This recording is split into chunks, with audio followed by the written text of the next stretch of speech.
Marissa gonna have her do the pledge, or is that Yeah. what your plan is? Yeah. Marissa, you good for that? And are we gonna do the flag again so we're not showing off our guts? My guts, at least. There you go. Excellent.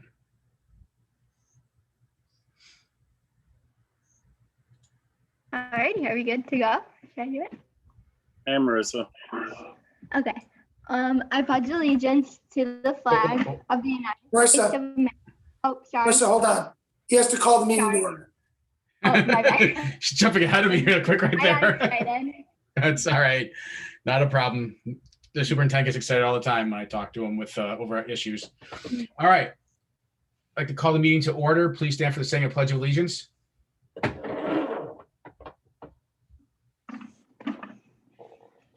I pledge allegiance to the flag of the United States of America and to the republic for which it stands, one nation, under God, indivisible, with liberty and justice for all.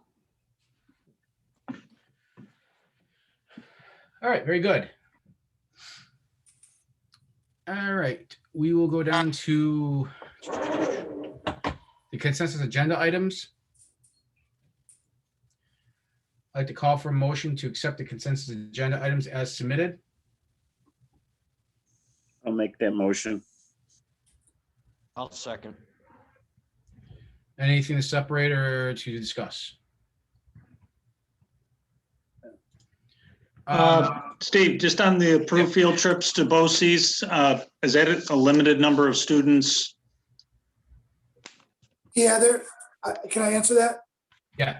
Okay, so yeah, they're working with our counselors and them to make sure that they can do it in a safe way so that the numbers don't exceed the numbers per classroom per building. Okay. Yeah, good question. All right, any other questions? All right, all those in favor then please say aye. Aye. Aye. Opposed, abstaining, motion carries. Okay, personnel items, to call for motion to accept the personnel report as submitted. So moved. I'll second. Anything to separate or to discuss? Nope. All right, then, all those in favor, please say aye. Aye. Aye. Aye. Opposed or abstaining, motion carries. All right, order capital project committee. We really don't have anything. We do have a meeting next month, the 3rd at 4:30. We'll have a Zoom meeting. We're gonna go over some of the items that we were looking to put back into the projects. Other than that, I don't really have anything else. Okay, I have a question. I could bring it up in new business or under capital projects since we're on it. I know there's some low bids and there was some extra money. Has there any discussion been on some type of pole barn in the back of the senior middle school for our equipment? You know, equipment standing out all year round. I don't even know if they have sporting equipment out there and vehicles and plows and lawnmowers. Is there any been discussion on putting up some sort of pole barn? We have room. Money's another question, but Great question. Yeah, great question. It is one of the items that we've discussed. I'll make sure and did actually mention to Nate and Brad to have that be one of the discussion items for the group. One of the things important for everybody to know, unfortunately, if when you choose to put in a structure like that, anytime you put a roof on it, it has to go through particular SED approval. And when you do it, it's because it's not considered a classroom, you just don't get reimbursed. Doesn't mean it's something that you don't do. It just means that you know that you're not getting the aid back on a structure like that, like you would, something that was aidable. So I think it's definitely been a topic that's come up, definitely worth discussion. And I asked, again, our construction manager and our architect to just put that on the list of items for us to talk about Bob on our first meeting there. Okay. Thank you, Dan. Yeah, absolutely. Right. Policy, Julie? Yes, so we met today at 5 o'clock and discussed several policies. Some of them we do have to circle back with some decisions that need to be made. And so we'll probably see those maybe a little further down the line. But we will have some for on the agenda probably in the next meeting for the first reading. Okay, very good. All right, you have the internal claims audit report as an informational item there. All right, ex officio student members report. Marissa? I don't really have too much to say today, but I guess one thing going on is like sports and stuff, how that's been going on for a couple weeks now, and like obviously like there can't be any fans, but the live streaming has been really nice. I know like a lot of parents have been like able to watch the games, and I feel like that's been a really good thing going on for the sports. And then also like in the high school, National Honor Society has been doing a lot. We just sent out like Valentine's Day cards to students at Colonial Village and West Street. So they got those. And then like the next thing we'll end up doing is St. Patrick's Day cards for, I'm not really sure who's next. We're gonna end up doing like virtual students, and then Eric Road and Tuscarora. So they'll all be covered. And then I think the middle school too eventually. So that's going on. And also like doing a lot with like volunteer work. Like we're starting like this virtual library thing where like there'll be like stories read, and that'll be like posted online so people can like listen to recordings of like students doing that. So just like a few things that's going on in the high school. But yeah, that's all I really have to say for today. I don't have too much to update you guys on. Are you enjoying your break? Yes, I am. I've been sleeping a lot, which is good. Taking advantage of the cold and staying in. If I could, Mr. Sabo, just really quick, I do want to comment on the stuff that NHS is doing because it's really fantastic. Marissa, don't underestimate like the meaning that has for our elementary kids. I just think it's so incredible finding, because we've all had to be really flexible and creative, finding creative ways to get your hours as NHS members, but to do it in a way that connects with that next generation of student. And that's pretty neat. So good work. Okay. All right. President's report. I've got really nothing with this meeting, so I'll move over to the superintendent's.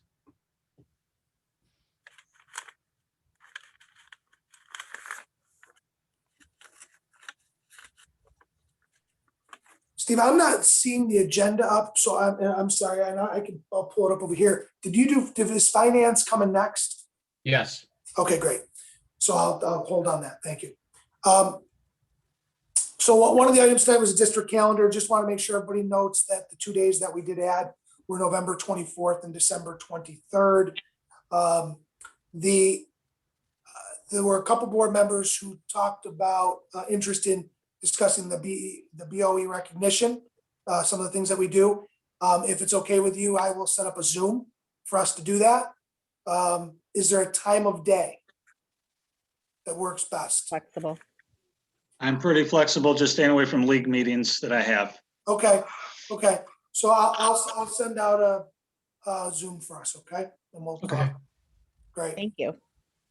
And I'll do it on a day when we don't have 3 in a row. That would be Julie? great. Yeah. And Thank you. John. All right. The next topic, I want to touch on this just for a minute because it's certainly getting a lot of national attention and certainly it impacts our schools and school community. There's been some comments that have been made about schools being fully open and what does that really mean? And there was a town hall meeting and about that with our, with President Biden. What I want everybody to understand is that I don't know, reading 5 different articles about that, what they mean by fully open.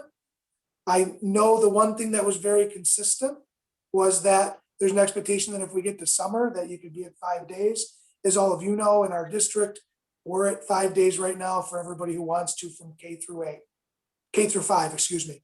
for middle school, we couldn't do that right now unless the state and the state health department eased up on the social distancing. Okay, with the 6 feet being the recommended still, and what's expected from the state documents, and that we just can't do it now. That said, if that bar moves, because now there's some discussion about maybe 3 feet, and if that moves, then we can certainly look at a change. But I want everybody to understand that as of right now, the CDC has put out new guidance, and if you notice, and when you read it, none of it is definitive. So it leaves room, and that's where I think, and I believe that might be intentional, but state health departments, in our case, the governor and the role that he plays, they need to make changes or decisions, because as districts, we're still acting on the 2 documents, okay? One that was put out by NICET, one that was put out by the state health department, that both came out in July. Those are the documents that we're living by. So if there is to be change, those, in my opinion, those documents need to change so that we can all make sure that we're living by the same rules again. Okay. So we'll see what happens there. I will tell you that it is one of the things that superintendent groups are asking our new commissioner of education, Commissioner Rosa, to talk with the governor about.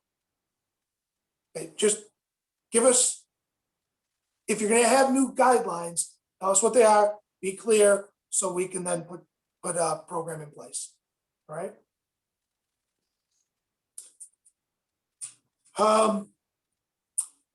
On February 22nd, Section 6 is meeting to discuss spectators and whether or not spectators will be allowed in indoor events. And we'll know, I would imagine, very soon after. They've made it very public that they're talking about it, and I think the executive committee of Section 6 will make a decision on the 22nd. They've asked superintendents and athletic directors to weigh in, so we'll certainly do that. Well, what I would say is this, and it was, I think it's certainly a sentiment that most would agree on, just needs to be consistent. You know, kind of like what we're asking for with the schools and the operation of, 3 feet, 6 feet, whatever it might be. Just be consistent. Tell us where those guidelines fall so that we can all live by them, and make sure that we're very clear with our families so that, they know what the expectations are. Okay. I always talk about food service. We want our families to know that the food service is there, it's available. Even if you are fully remote, you can come and take advantage of the food that is being provided by our food service department. Okay. And that is all I have in the superintendent's report. Hey, Dan, question. Any questions, Superintendent? Go ahead, Rick. Question. Now, I don't, the possible federal stimulus, is it all right to ask a couple questions now, or are you going to get into that later in the meeting? You can ask it whenever you want. And if I know we're going to cover it, I'll tell you that right now. Because we're going to be doing a little presentation in a minute. But go ahead. What, about the federal stimulus? Well, about the stimulus packages. Okay, I'll wait. Okay, great. All right, any other questions for the superintendent? All right, then we'll move on to finance. The first thing that's there is the revised tax collection report. Do we have to act upon that to accept it, or is it just that's basically just informational? I believe you have to act on it. And let me just explain that. We have started a new year this year with a new tax collection software. The old software was no longer available, so we started with new software. And our tax collector just picked up the wrong totals on the prior report, so we had to revise it with the corrected totals. All right. Just a quick question. Allison, we're just looking at that report. The percent collected, is that a typical range of where we should be at? Yes. The 95 to 100, yeah. It runs between 90 and 100% usually, yes. Okay. This is more on the higher end. Actually, we probably collected more this year than I think. I'll have to go back and look, but yeah, it's in the range. And the other 5% basically comes from the county then, and they are the ones that go after collecting that, correct? Comes from the balance to make up the levy comes from the county to make up what wasn't collected in the STAR reimbursement that we get. We get the check for the STAR reimbursement. All right. And then they collect, they make attempted collections on the unpaid, correct? Correct. County does, yes. Okay. All right. I'd like to call for motion to accept the revised tax collection report. Make a So motion. moved. It's been moved and seconded. Second. Any other discussion of that item? All those in favor then please say aye. Aye. Aye. Opposed, abstaining. Motion carries. All right. The budget presentation and tax levy limit.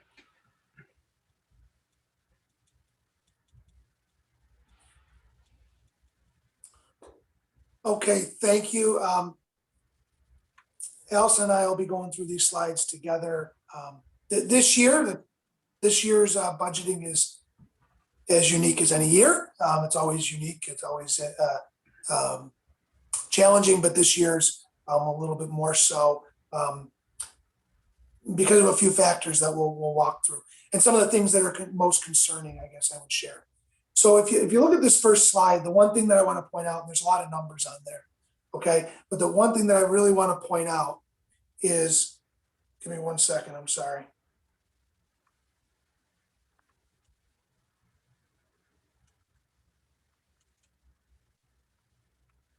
Okay, so if you look at that first indented bullet, it's a $607 million year-to-year reduction in state funding. What you need to understand is this, that the state government is utilizing the federal dollars not to put on top of, okay, the state dollars, but they're pulling the state dollars back out. And a little bit later, you'll see how that looks in the executive budget. But that's really important for people to understand that the money that's coming in, it's not in addition to, okay? It's in lieu of, it's taking the place of. So and some would argue, well, that's why we needed those federal dollars. The concern is, how much are they pulling out? Are they pulling out in the end? Most of the dollars, all of the dollars that the state had set aside for new dollars to go into education this year? That's one of the things that we're really concerned about, worried about. It's the federal government acted to make sure that states had funding. And an earlier question in the meeting had to do with the stimulus. So there was a stimulus package that was put in place for this current school year. There's one that's been put in place for next school year now. And there's another one that's being talked about for the following school year. Okay. Understanding that it'll be maybe slow for the full recovery for state economies. And so that's the next hopeful step for education funding. Next slide. So basically what you're saying is whatever we get from the federal, the state is going to pull back. So we're not getting no extra. They're pulling back some of those dollars. Exactly. That's correct. And yet we've incurred costs, extra costs because of the COVID. Great question. Great point. Absolutely. In our district, we just for this school year, those costs were over $1.5 million. That was one of my questions. Over $1.5 million. So let's, for an example, say we get $1.5 million back from the federal, which is for an example. where does that money go? Can we use it for everywhere we want, anywhere we want, or there's strings attached to that? Great question. When we get to those slides, we'll talk about that and we'll talk about particularly foundation aid. Okay? Okay, thank you, Dan. Good question. So if you look, the second bullet on this slide talks about foundation aid. Foundation aid is really important because it's the funding, it's the dollars that we can use however we want. It's not attributed to, something in particular like technology costs or, library costs. It is the money that we get to spend how it is that we feel we need to spend. Okay. So how we need to allocate it. So that money for the second straight year now has been frozen. And obviously that's a huge concern for us. When we get to the slide, you'll see it. But the foundation aid dollars have not changed. All right. Another concern on here is the fact that, and we don't know why, is that the STAR reimbursement is now showing up on our aid. It has not in the past. And sorry for being skeptical, but my concern is that that's being looked at as a revenue in lieu of some other dollars now, even though it's always been something that's been received. But now it's being put into the governor's executive budget, and it hasn't been in the past. Okay. And the last piece there, the third bullet or fourth bullet down, excuse me, the 11 aid categories. You may remember last year we really pushed hard against the governor's executive budget, combining all of the expense-based aids into one category. He's done it again. This time it's called services aid. And he's put them all into one. And you'll see in a little bit that that's not good for anyone. Okay, that doesn't help. Next.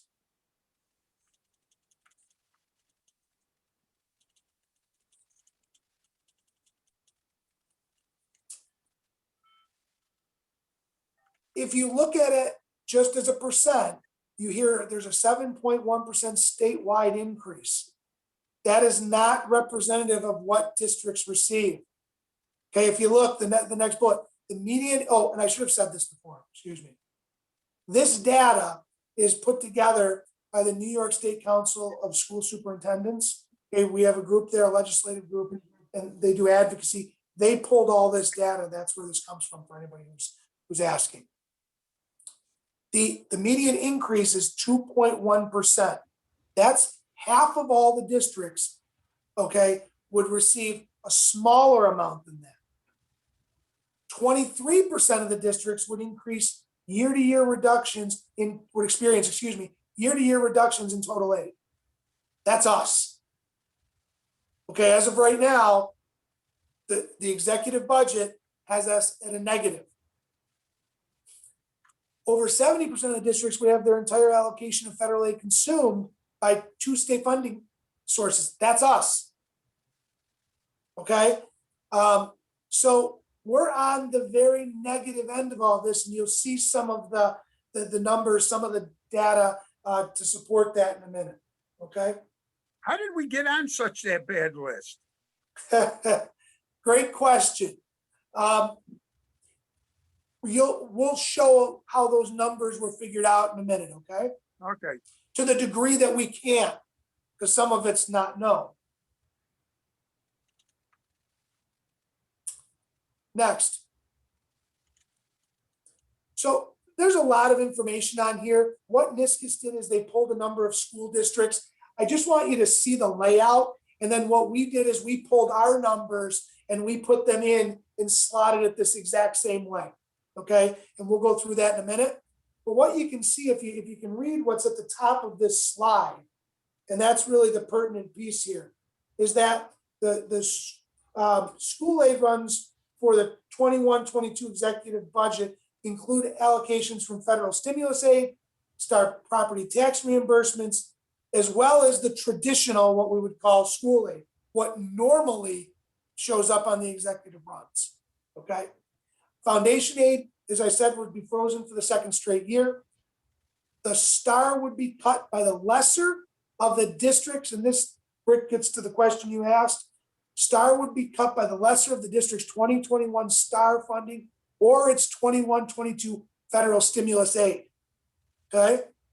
And then he took 11 categories of what are expense-based aids, put them into one and called those services aid. And whenever I say he, again, the governor. So it's a very significant concern for us, okay?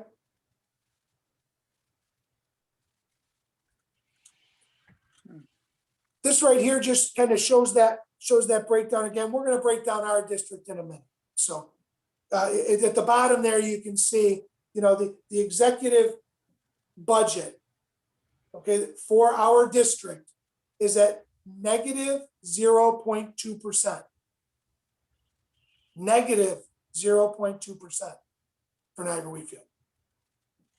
Again, this is only the executive budget. Remind everybody of that. We need our legislators to do a much better job than the governor's done for our district. So here's the breakdown for our district in particular. It shows the total funding in the 2021 school year, which is the current year. And it had to be comparable because last year, the current year, they didn't include the STAR. So when the STARs added in, we were funded at a total of $38,358,760. And next year's funding is at $38,272,920, or over an $85,000 reduction, 0.2% reduction. The next slide. This then shows our federal CARES Act allocation. And the second federal act allocation, the 3.2 million would be in the 21-22 year. And the change is the difference between the two. The estimated STAR reimbursement for next year. And then the local district funding adjustment is the lesser of either the federal reduction or allocation next year or the STAR. And in this case, our federal allocation is less, so they reduced our budget number by that amount. And then that's the percent reduction. And then the next slide. So this one here shows the services aid proposal, which last year was called the, was the expense-based aids combination proposal, okay?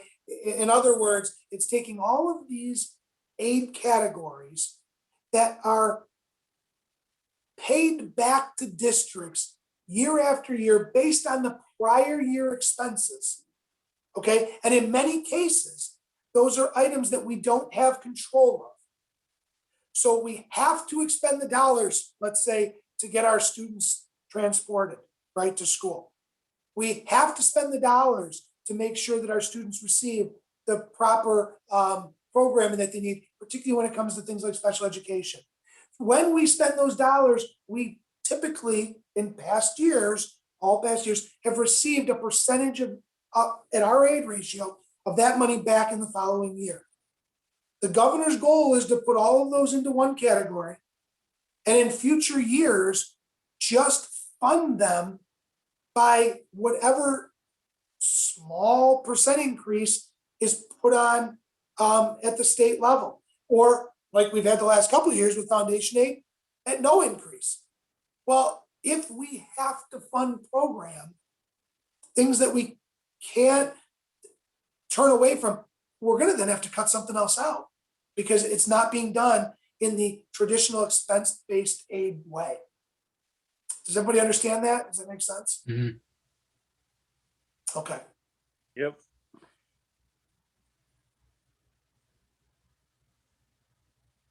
Okay, so this chart just shows the proposed change in total funding, which again is the aid plus the STAR plus the federal stimulus. And what I want to add is that number also includes the pre-K funding. So that's a total dollar amount. And you can see like where the percentages are getting the dollars. And then Next slide. Oh, can I just add one thing?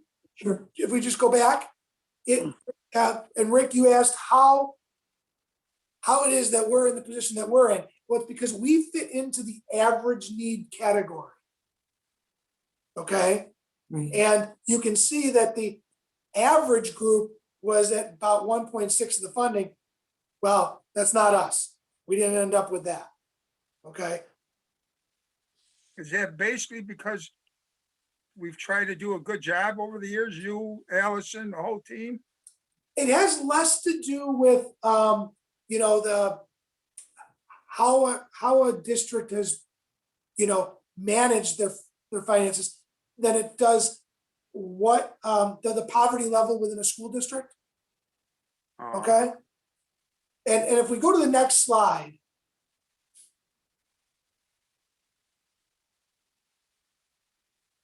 So the federal law requires that most of the stimulus funding is targeted to the higher poverty districts.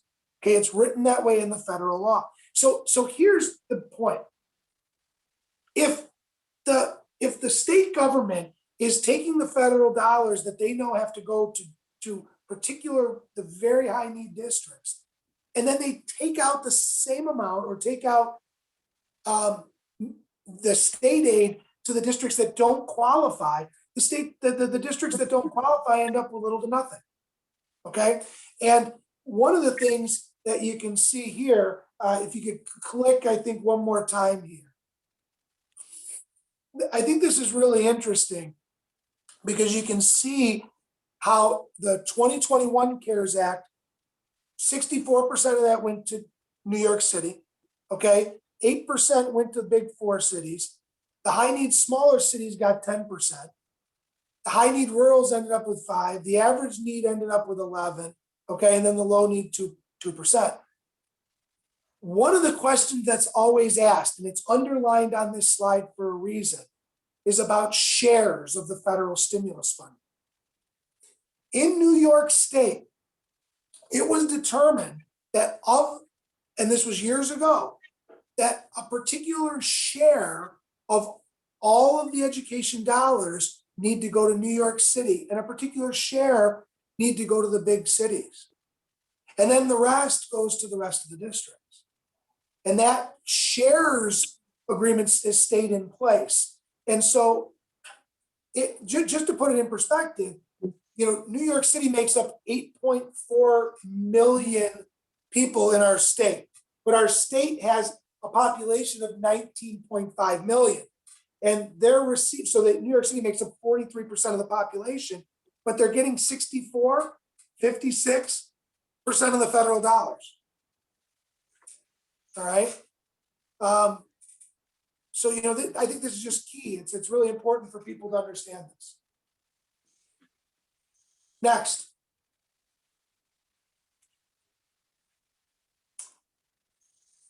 You can see, and let's just jump down to us being the average need. The proposed change in state support. So what the state government is giving to districts. In 2021, it was down 5.7% state dollars. In 21-22, it's down 8.9%.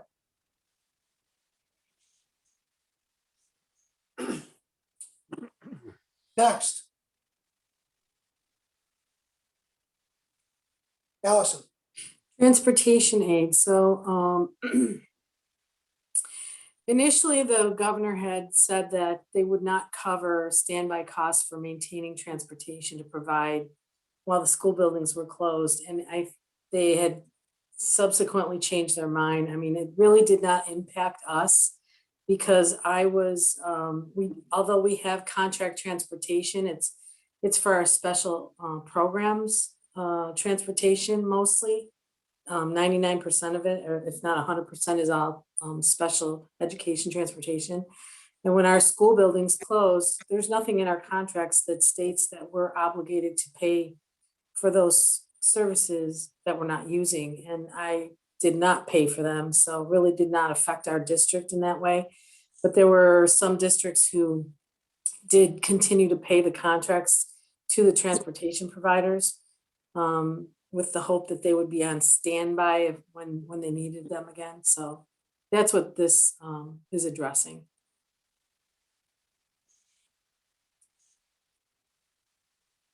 And the other thing that came forward recently was the 20% withholding that the governor took from state aids. He is now paying us. It's now been changed so that we will be getting reimbursed. And as of right now, we have not received anything back, but we did have 20% of some of our aids withheld from last year, from the 1920 year, and this year as well. So we should be seeing those fully restored in the current year. That's for both years?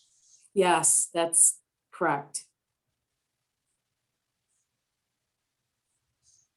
And the STAR, they're talking about eliminating the enhanced STAR exemption for new recipients. So if you already receive it, you would continue to receive it.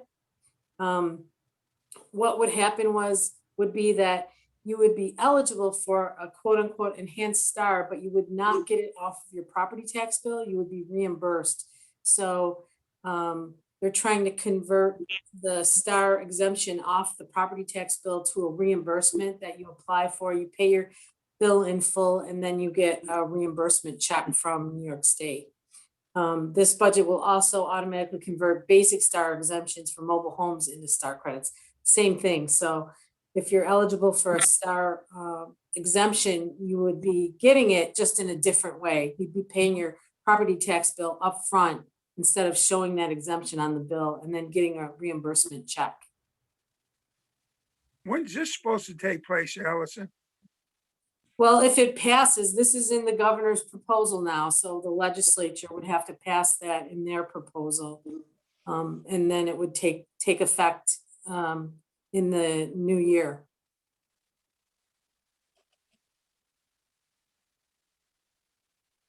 Okay, this next slide here is just here to say, because I think this is one of the few good things in this budget, is that there's very few initiatives, okay, policy initiatives.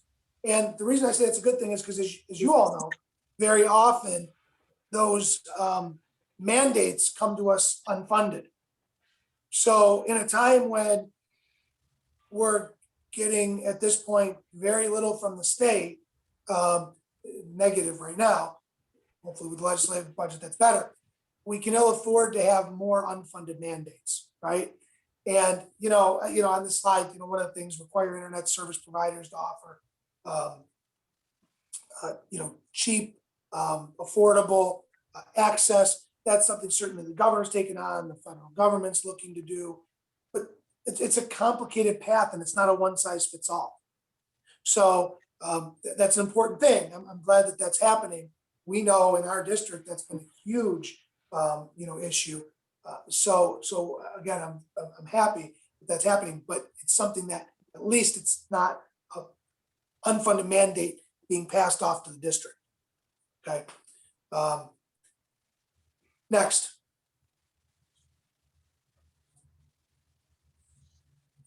So all of you know this. This pandemic has been many things. But one thing that it's really been is a significant hurdle for school districts and school district budgeting. In fall 2008, we had a global financial crisis, and 9-10 the state budget, the school aid were similar to 2021. We've in essence gone through a lot of really difficult things as a state over the last so many years. If you go down to the bottom, total state funding for school districts did not return to 2008, 2009 levels until 14-15. We all know what that crisis did to our district, to programming. It's our job to minimize the impact of that the best that we absolutely can. And that will take, of course, really smart usage of the dollars that we do end up getting from the state that are plus dollars, right? The reserves that we believe we need to use, and how do we hold all of our other costs down the best that we can? I mean, this is, and I would tell you that, and I think a lot of people understand this, this is not a 1-year crisis or a 2-year crisis. This is going to be something that's going to be impactful for multiple years. So we have to be very smart. We have to be very careful when we allocate reserves and fund balance, to our budget each year to make sure that we can ride this thing out, but do it in a smart way. Okay.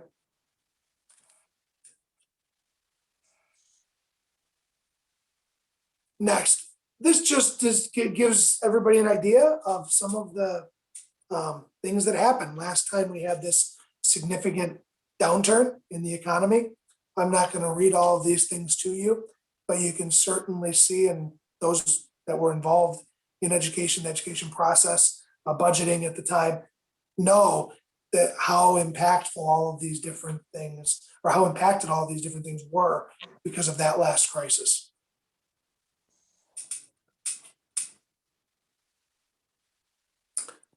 With the use of the $3.8 billion in federal aid, all in 21-22, and that right now is what we worry is the plan at the state level. The state would need to increase its support by that amount to level the funding in 22-23. In other words, if you take, because those federal dollars are able to be spread out over 2 years, okay, they could do that.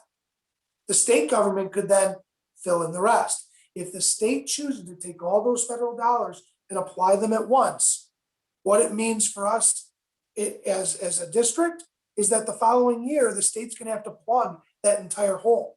And if they don't, whatever that gap is what is going to be taken back from other districts. Of course, that's where hopefully additional federal funding comes in to help fill that gap. But no matter what, if the state's plan continues to be to fill that entire gap with federal funds, when the federal funding stops, the state is going to have to completely fill that gap, or districts are going to be impacted.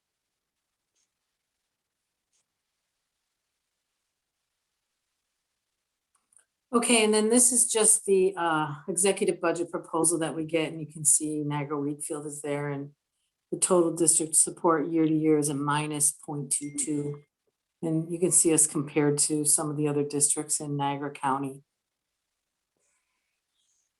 And what you're going to see next is an easier to read version of this. Yeah. So here it is. So it shows 2021 versus 21-22 for Niagara Wheatfield. And the total funding at the bottom, $38,272,920 is $85,840 less than prior year in total, or minus 0.2%. And you can see, if you look up at the top line there, you can see the foundation aid that's being held at zero change. Right. Next slide, this just shows those aidable categories that he's trying to lump together. What we get now for transportation aid, BOCES aid, textbook aid, software, hardware, library. So those are some of the aids, it's not even all of them, that he's trying to lump together, and you can see the difference from year to year. Currently, it's following the current formula is following the law as it stands today. So this is, if they lump it together, this all changes, is that what you're saying? Yeah, so right now we get paid based on what we expense. So Right. we're reimbursed based on our expenditures amounts. Right. And you can see, like, transportation aid alone, every time we buy buses, we get aided on those. So instead of aiding based on the dollars that we're spending, he would take a total and just apply a straight percentage to it. So we probably, the more what that says, then the more you spend, the less percentage aid you get. Yeah, so is that gonna affect the overall number then? It will if it changes, yes. Yeah. You know what that impact is? No. Well, right now I don't because it hasn't occurred. And if it does, he might use this as a base and then start the following year with a percentage increase on top. So right now, right, even if this passes where he lumps them all together, he has to start with a base year. So the base year would probably be these amounts we see here that follow the current law, and then moving forward, I'm assuming, I don't know, that seems to be the way that they're moving towards, so. And if it happens, then we'd have to figure out how much we would actually be losing in the following year, would be the 22-23 year. Wow. And then the next slide, okay, so this is our tax cap calculation. We ended up just over about 1.99% increase from prior year. I won't go through the whole calculation, but the bottom, the tax levy limit plus exclusions is the line that we're looking at. So that's where our levy limit would be set at, which is a 1.99% increase. And as compared to prior year, it's $677,004 additional in tax collection. That would be. Those I'm pilots, sorry. those pilots, did they get straightened out? I don't know because I can call, but they have to put it on themselves. So there's really no way for me to oversee it. I just have to take their word that they're going to do it. So when I did this calculation, I assumed that, yes, they were going back on the tax. I understand. That's rolls. why you could see it. Okay. Yeah. We're going to talk about this in a little bit too. I've put in a slide reviewing our reserves, but I just wanted to, when you're discussing this or deciding what levy limit to go at, I just want to remind the board that the current year budget, I had to balance using over $2 million in appropriated fund balance, $800,000 in ERS retirement reserve, $300,000 in TRS retirement reserve, $250,000 in workers' comp reserve, and $500,000 in EBLAR, which is the employee benefits reserve. That's like 1.85 million in reserves that I had to balance this year's budget with because we didn't have enough aid to balance. So, obviously at the end of the year, if there's a difference between revenues and expenditures, anything that's not spent would not be used. And any excess would go into new reserves or benefit the reserves that we have. So we're also utilizing $810,000 in capital reserves for the purchase of buses this year and plan to again next year as well. Allison, is that the 20% holdback? Is that affecting that or no? No, No, so that's not in it at all. no, Okay. no. Wow. That affects our cash flow, that 20% holdback. Okay.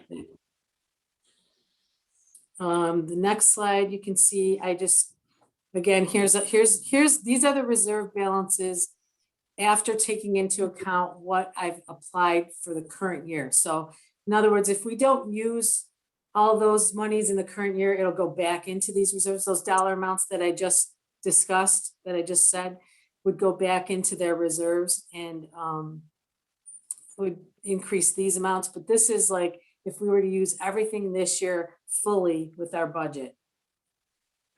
Those are the balances then that we have. And next year, I would plan to put on another capital transportation reserve because we have two now that are already filled.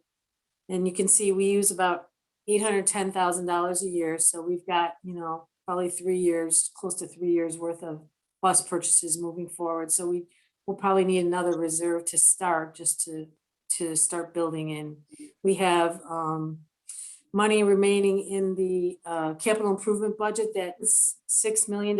There's still room to add money into that quite a bit. We haven't filled that to the level of $6 million. So that's still open and running. And then our unassigned fund balance is at its max. That's the maximum we can hold in that reserve.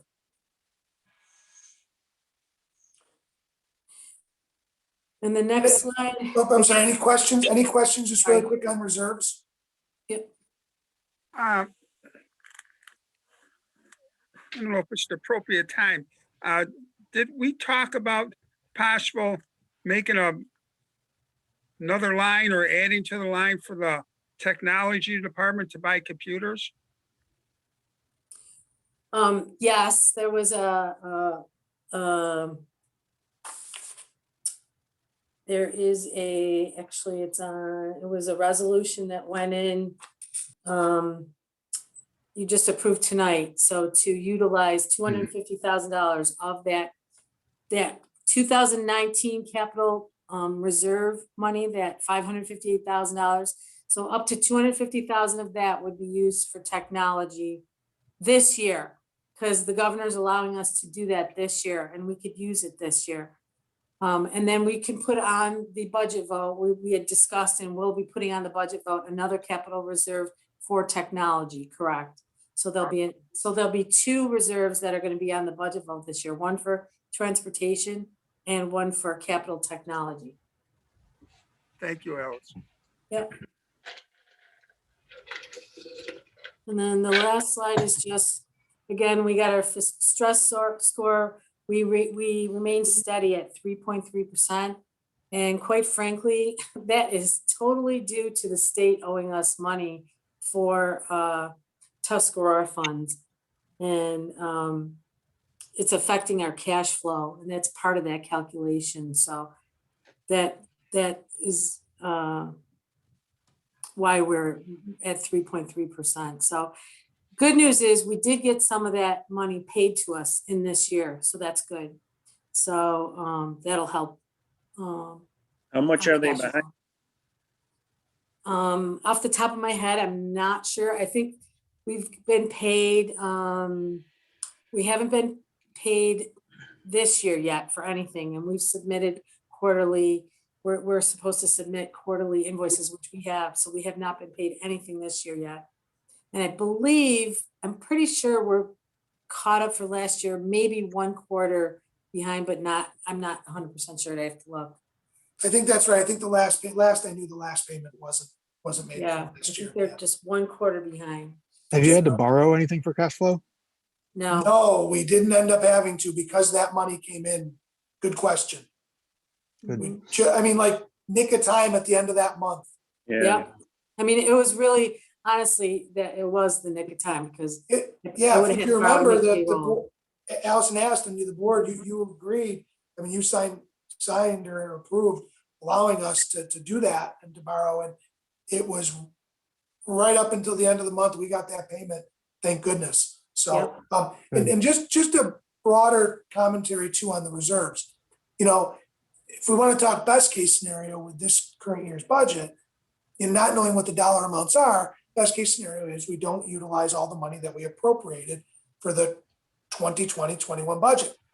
But as you can see from those total reserves, if you could just go back one slide, okay, that those total dollar amounts there, you know, at the 8.7 million, remember that includes capital improvement dollars, capital transportation dollars, and other reserves that can only be used for certain items. So even though there's a little bit more limited flexibility in how we use those dollars, if we had to utilize, just say $2 million a year, each year, you can see that within just 4 or 5 years, all the reserves are gone.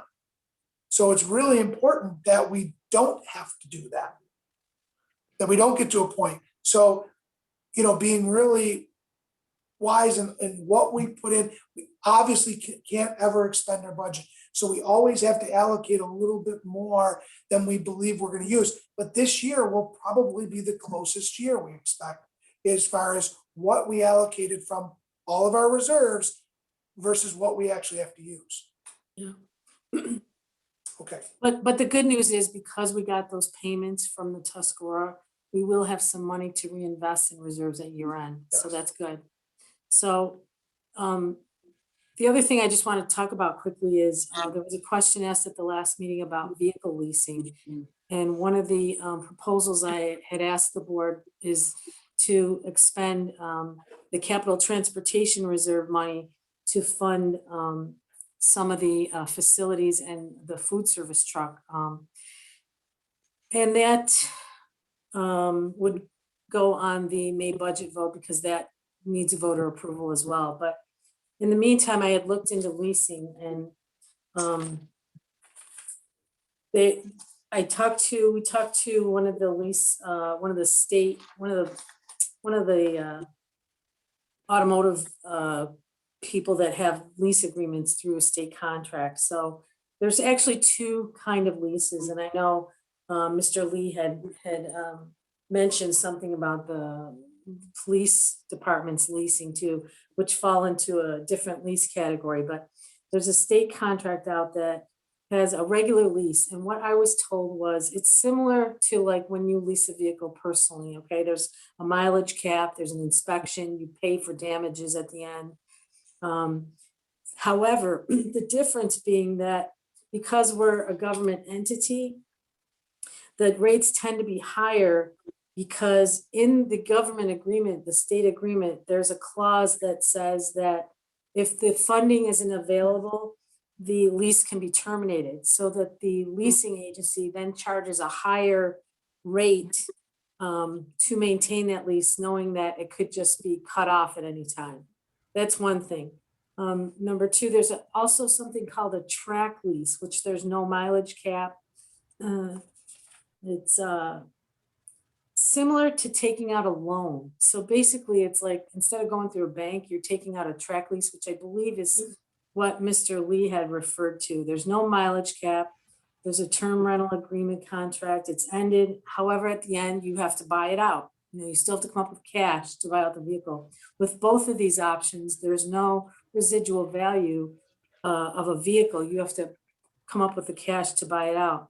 And the reason I'm pushing more for using the funding we have is twofold. One, we're paying, even under that lease, and I didn't get the interest rates on the other one, but that interest alone is 5.5 to 6.5%. We're paying someone else to borrow money when we have the money, number one. Number two, the bigger problem for me is budgeting it annually. So I have to budget a lease every single year.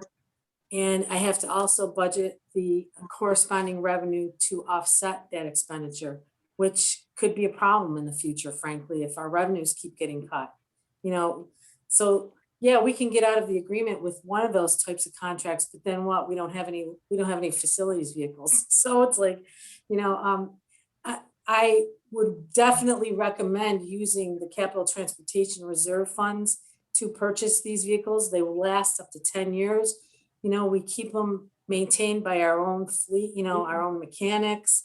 They're beat on their facilities vehicles, you know, they're throwing dirt in the back of them. They're, you know, sometimes there's accidents, you know, and if we have to pay for any issues at the end of a lease agreement, it could end up costing us much more than just pulling the funds out that we have available to us right now. And on top of it, paying interest to somebody else instead of earning interest. You know, we wouldn't earn it, but we wouldn't be paying it, I guess is what I'm trying to say. So I did look into the leasing and I personally would recommend not doing a lease, to use the money we have and then work to, you know, set up a new capital transportation reserve. We would still obviously have a couple years left to buy buses, even using funds for facilities vehicles. So, and we wouldn't have to worry about them for, you know, another 8 to 10 years. So, Hey, Allison, yeah. just real quick, what's the protocol for acquisition of vehicles? Do you have to get various quotes from different dealers, or? There's a state bid, so there's a system that we have to set up. We have a username and passwords through New York State. It's an OGS purchasing system. Maureen could probably tell you more. She might know more about it. But you're basically buying at set On prices? contract. Is that? Right, we put in what we're looking for and then they bid on it, so it's They like do actually bid it, okay. Yep. Yeah, Hey, listen. Allison, Right, go ahead, Rick. Allison. Well, first of all, I appreciate you researching this lease thing because it's somewhat of a complicated issue, but I think the only reason why it was brought up because of this potential money crunches to see if we could save money. But if you're recommending no, that it's risky, then that's good. Yeah. I think it would actually cost us more by doing a lease than to just buy them outright, frankly. Hey, Allison? Yes. We have a history on the vehicles. I mean, where we actually kind of spread it out over time. Like I know we're gonna buy so many, say this year. Is there certain ones that you know that are coming up, or do we have any kind of like a program on that? Yes, actually Greg and I have been working on that, and up until now, we haven't purchased vehicles in there. We've had a couple of truck purchases through the regular budget. But Right. this is a time when there's so many and I don't want to have to budget it. I'd rather add it to the budget, but utilize the reserves to pay for it rather than pull the funds from instruction or somewhere else to pay for it.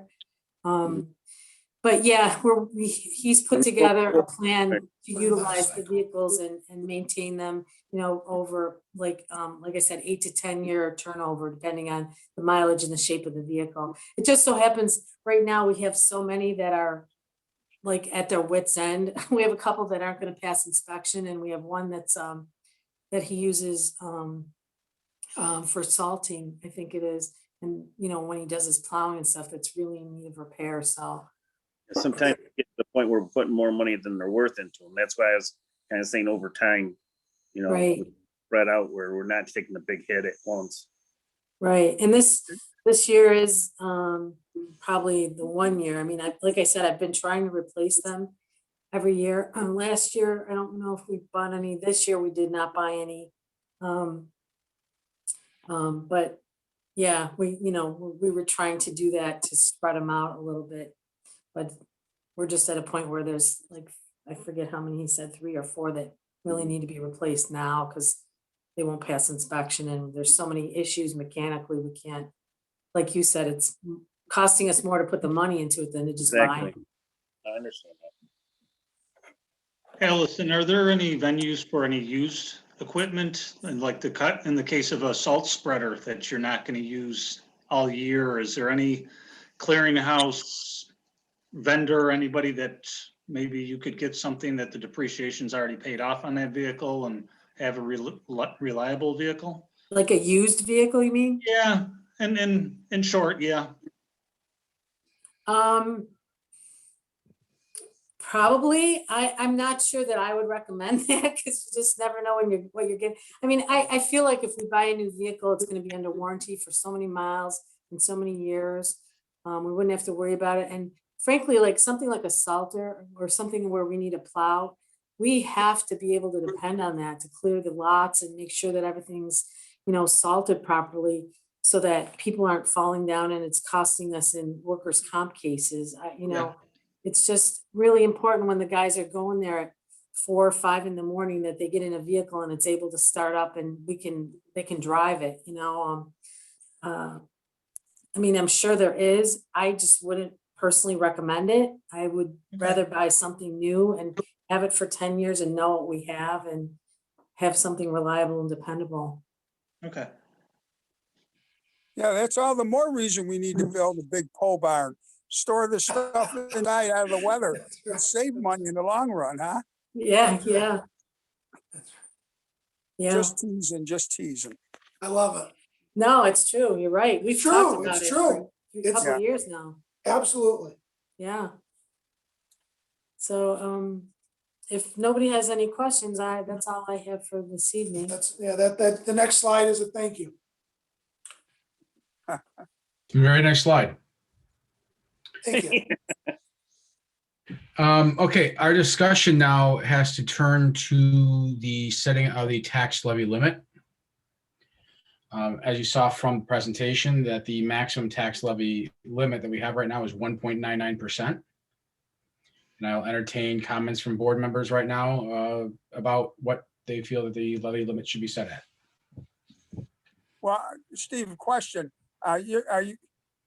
We have time to adjust it, but are you talking about the maximum tax levy, right? That is correct. Okay. Yeah, we're not actually setting the levy limit. We're not setting the levy. We're saying what the limit is tonight. Yeah. What we would say the maximum that we're going to go to. I think for the purpose of planning for the superintendent and the assistant superintendent of business, that we really need to just give them the ability to go up to that 1.99 if possible, and obviously can present different options under that piece for our consideration when we do set the actual levy. Yeah, I don't have a problem maxing it out at the 1.99, and we'll see what happens over the next couple months with state aid, federal aid, but Yeah. we have to start somewhere, I guess. I agree with you, Steve. I mean, we definitely have to at least start there and see where we can go. Yeah. Any other board members, please? I agree. I think we need to do the max that we can, and then we can always adjust backwards if we need to. Maybe more so for Allison, does the tax levy cap affect the next year's budget and what your limits you can go to, correct? Very good question, important, that was asked, and we didn't say this. Understand that whenever you go less than the levy in a given year, the less than whatever the limit is, you never recoup that. Right. You want to stay in here? And even though, I mean, I think we talked about this before, the superintendent and I, even if you set the levy limit and you set your levy below the limit, that difference doesn't necessarily roll to the next year. So it's not like you get it unless you set it, so you lose it.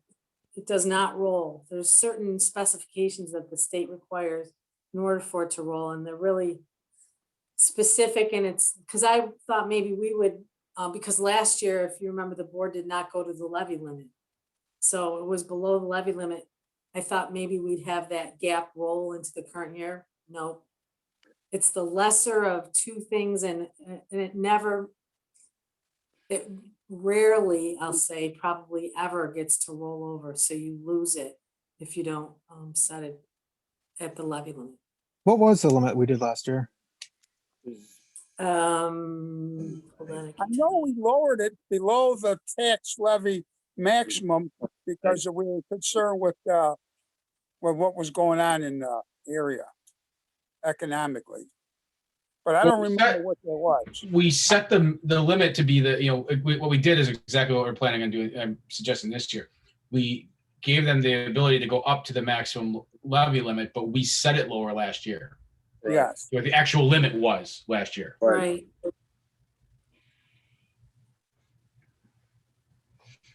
Yeah, and I think to answer that, I'm looking. So is the anticipation then to say we do the 1.99 and then we can get some options to lower that and what that would look like with tighten the belt in certain areas, or? Well, that's what we did last year is we said that, here's the levy limit. And then we asked the superintendent and Allison to come back with, give us options at this percentage, this percentage, this percentage, this percentage. Yeah. I guess my thought process, Jason, is let's set it so they could get some numbers. We'll see what happens with state aid, what happens with federal stimulus. We have to be conscious of what the school needs, but we also have to be, and at least I could speak of me personally, concerned about the residents because they're going through some hard times too. So we got to look at all the stakeholders, but I guess we need to start somewhere. So our levy limit calculation, our tax cap calculation last year was a limit of 2.79%, and the board set it at 1.49. Mm-hmm. Gotcha. And it wasn't at the 5-year average somewhere around 1.35 or 4.5. It was low, yes. that sounds correct. Yeah, remember we had 1 year where it was a negative number too. Yeah. Mm-hmm. Do you need how?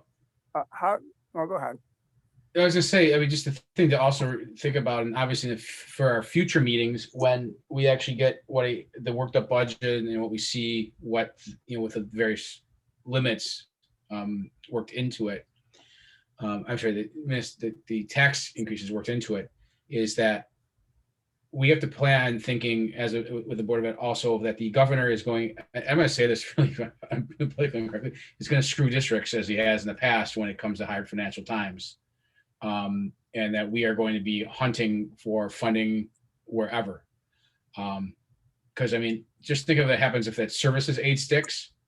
Oh, yeah. And now he does a percentage increase of that as opposed to what their actual, reimbursement needed to be. We're trying to make up for that money. And if you start taking away money that you can get from the limit, the levy now, and he does that, it's exponentially decreasing the amount of funds that we are going to have. Right. So just to keep that in mind too. All right, so I'll call for a motion to set the levy limit at 1.99%. Is there a second to that? I'll second it. All right, any discussion about that? No, I All think right, that's all those in favor? All those in favor, please say aye. Aye. Aye. Opposed or abstaining? Motion carries. All right, I'd like to also call for a motion on the resolution for the authorization to appropriate and expend from the 2019 General Capital Reserve Fund for capital costs attributed to the COVID-19 pandemic in regards to where is it? I just lost my train of thought was here reading this print. In the need for purchasing Chromebooks and corresponding charging and storing cards and licenses for student use. So moved. Second that. All right, any further discussion of that? All those in favor then, please say aye. Aye. Aye. Aye. Opposed or abstaining? Motion carries. All right, very good. Moving on then to items for board discussion. Any item for board discussion this time? All right, any old business? One thing, these pilot programs again, is there any update as far as for the town of Niagara that I need to be concerned with? I know you sent something out.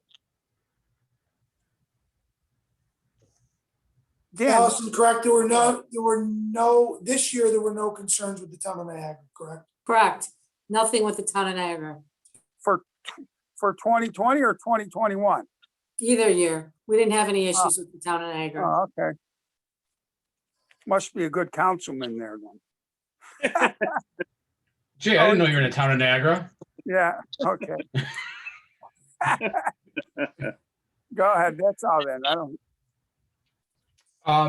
Do we, just an update, because for the board, have we heard anything more on how the waiver for state testing and Regents exams is going? Any more that you've heard from the council school superintendents? Nothing new yet, other than the fact that the state did apply for the waiver. Okay. So once we hear something, we'll let everybody know. So is that, just in looking at this, is that going to basically be hung up anyways until they actually have a commissioner or a secretary of education? It doesn't need to. The person has the ability to wait up to 120 days. They've asked for it to be expedited. Okay. So the interim person can make the decision. Because I know there's people that have been asking about graduation, and just a simple answer is we're waiting to hear about the waiver because it could affect dates and stuff before we put anything out there. Great question. I'm glad you actually brought that up. So we're not going to wait too long. Early next week, Mr. White and I are going to put together, and for anybody who's listening right now, and has a senior, we're going to put something out next week. If a decision has not been made with regard to the state assessment waiver, then there's probably going to be like 4 dates that we'd be looking at, depending on different scenarios. But at least it'll give people an opportunity to to block out 4 dates instead of, all the dates, right? So it'll give people an idea. Hopefully, if the waiver's already gone through, if it's accepted, then we'd be down to 2 dates, okay? Which I think a little bit easier for people in planning. Okay, very good. All right, any other old business? Any new business then? Has there any been further discussions on how we're gonna have graduation yet? Well, good question. That's the different scenarios, right? So in other words, you have a scenario where you can have an indoor ceremony, but there's no state exams, so that could be on one date. You have a scenario where you can be indoors, but you have state exams, that pushes it to a different date. And then you have scenarios where you do or don't have state exams, but you can't have an indoor activity, and that would change the dates as well. If we were doing something more along the lines of what we did last year, or if we did something where you couldn't have an indoor event, but you could do something, let's say maybe on our turf. So there's a number of different possibilities. Oh, and if you go by the governor's number of that 10%, what he's saying in large venues, that would basically just be the graduating class, and that's it really in Art Park. Right. Okay. Any other new business at this time? All right, board member comments? All right, superintendent, anything else from the superintendent before we adjourn? All right, then. I'd like to call for a motion to adjourn. I'll make a motion. Oh, wait, before I do that. So moved. Hey, this came up as had to be asked. I know from the school board association piece is curious about if anyone's thinking about moving back into live meetings. That was a question from some of the board presidents there, because I think some board presidents are getting pressured by people to move it back into the live meetings, at least partially. Especially come budget season and what people wanting to ask direct questions where they're not like on here. Do we want to entertain starting to bring small groups back forward? Or are we still good with this? Well, I'd be in favor of meeting live again. I mean, the last couple of years, there hasn't been too many people at our board meetings asking questions, but I will go with what the board wants. Well, all I'm doing is sending back saying that, yeah, we're starting to entertain coming back live or in person, or we're going to stay virtual. What are we saying, like March, April, or time? I mean, we could start looking at spring and say, like, we're going to shoot for the first, our meetings in April. Yeah, I think that's a good idea. I think that's a good idea too. I don't have a problem with that then. How about Dan? What do you think? What's your take? Unless you need us in there, Dan. I mean, Doesn't matter to me as far as, personally, however we want to do it. What I would say is this: if we do, we're going to certainly have to give it some discussion, talk about numbers. We'll have to be very clear about how many people can be in there, right? What are the social distancing parameters? Because even though we know there's been some CDC guideline changes, there have not been changes to either the state health department or the NICEAD documents, with regard to that. So, and then we know that there's state percent numbers. So we would just have to spend some time looking at, if we're doing this in the ALC, like where we normally meet, how many people can we fit in there safely? Hey, Steve, just as we're doing Zoom, is there capacity for resident comments, or how are we accommodating that? Are they able to? People came on as attendees because I think there's a place where people can join in on the meeting, right? I don't get that. I don't see the public link, but I think there's a public link, and then they show up on my screen as an attendee, in which if they type a question on there, I would read it. We don't have any attendees right now. We actually I didn't know if barely we had any access attendees like that, or yeah. Gotcha. Thanks. All right, very good. We'll have further discussion about that next month, and we'll see how things look with numbers and everything else. Then we'll shoot maybe for April then for coming up with something. You know, Sounds we can good. meet outside, you know, on the turf. Yeah, I'll sit in the press box where it's heated. yeah, we could do it out. Yeah, I was gonna say we could do it out there. All right, all those, a call for a motion to adjourn then? I'll make. It's been moved and seconded. All those in favor, please say aye. Aye. Aye. Aye. Opposed or abstaining, motion carries. Okay, we are adjourned. Good night, everybody. Good night. Good night. Good night. Night, everyone.